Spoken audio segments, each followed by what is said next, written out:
For example, just because a very tiny minority of Muslims are terrorists, we don't place restrictions on the whole Muslim population. And likewise with the trans community, just because there may be a few bad apples, in fact, some very horrendous bad apples, we don't therefore penalise the whole trans community. Right, how valid do you think these concerns are? Oh, very valid indeed. But I'd first like to make the point that these horrendous rapes were committed while Bryson was both a biological male and apparently male identified in terms of gender identity. So clearly these were not crimes by a trans person. Now he has claimed to be trans, and she now wants recognition as a trans person. That is totally within their rights, but not if it is going to jeopardize the safety and security of women. Quite clearly, because of those crimes, Bryson is a danger to women, and there are no circumstances in which he should be allowed to freely mix with the women's population in a prison. He should be segregated, and I believe that that is the case now, that he is going to be, or she is going to be segregated in a special unit within the women's prison, so they won't have access or ability to move among other women prisoners.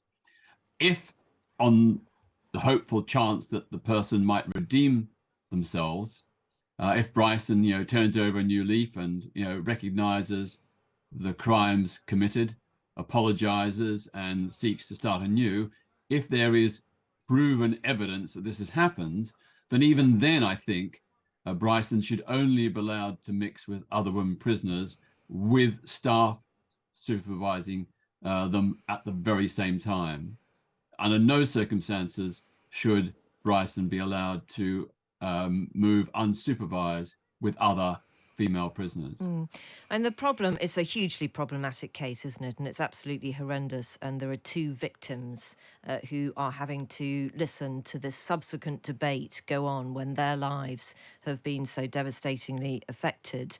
What do you think all of that does to the genuine cause of trans people who are trying to explain to a wider world how it is that they feel about their own vulnerabilities?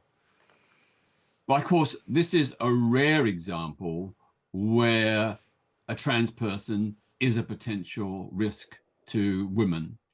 And quite rightly, they should have restrictions placed upon them. But they are not representative of all trans people. And I think that the point of law in this country is that we do not base our laws on the actions of an unrepresentative tiny minority. So, for example, just because a very tiny minority of Muslims are terrorists, we don't place restrictions on the whole Muslim population. And likewise with the trans community, just because there may be a few bad apples, in fact, some very horrendous bad apples, we don't therefore penalise the whole trans community, most of whom deport themselves with responsibility and respect for women. Do you think then, in the case of prisons, segregation will be the only way forward? Well, there have been proposals that there should be specialist trans units within women's prisons where trans women can be held and freely move among themselves, but not among the general population. Now, that's one option. Another option is that in cases where there is very clear and demonstrable evidence that the person has fundamentally changed and no longer poses a risk to women, that then on a trial basis, they should be allowed to mix in certain circumstances with the general female population, but initially only with close supervision by prison staff. So Right. in no circumstances would they be allowed to mix with women prisoners unsupervised in case they try to do something wrong. Isla Bryson has yet to be sentenced. When they do get a sentence for two rapes, it's likely to be a long sentence. This is going to be an ongoing and rather costly issue for the Scottish prison system, isn't it? Well, the system already has segregation units for prisoners for various reasons. So I don't think there are any particularly additional costs of Well, any actually, of course, women's prisons, there aren't that many women's prisons in Britain because there aren't that many women in prison. I mean, they're a tiny minority of prisoners relative to the male prison population. So it probably will have quite an impact on women's prisons. That would be my understanding. Well, as I said, all prisons have segregation units where prisoners are kept away from the general prison population.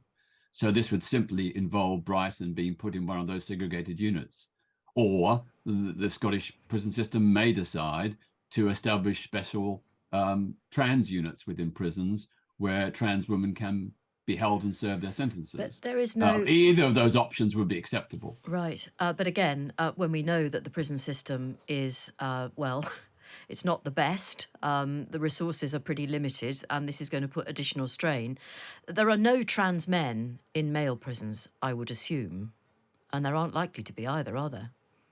I'm not sure about that. I think there are some, but very few. But, regardless, it's not an either or. You have to go for the right system, a fair system that protects women, but also does not unduly penalise trans women. And there will be some trans women prisoners who, for various reasons, based on psychological and other assessments, do pose no risk. And from the outset, they can be placed in the general female population. But where there is any doubt based on past behavior or any evidence that a trans woman prisoner may be a risk to other women, then I think definitely segregation is the right and proper thing, unless or until they have absolutely cast iron proved that they have reformed and no longer pose a risk. We should always hold out the hope and possibility of redemption.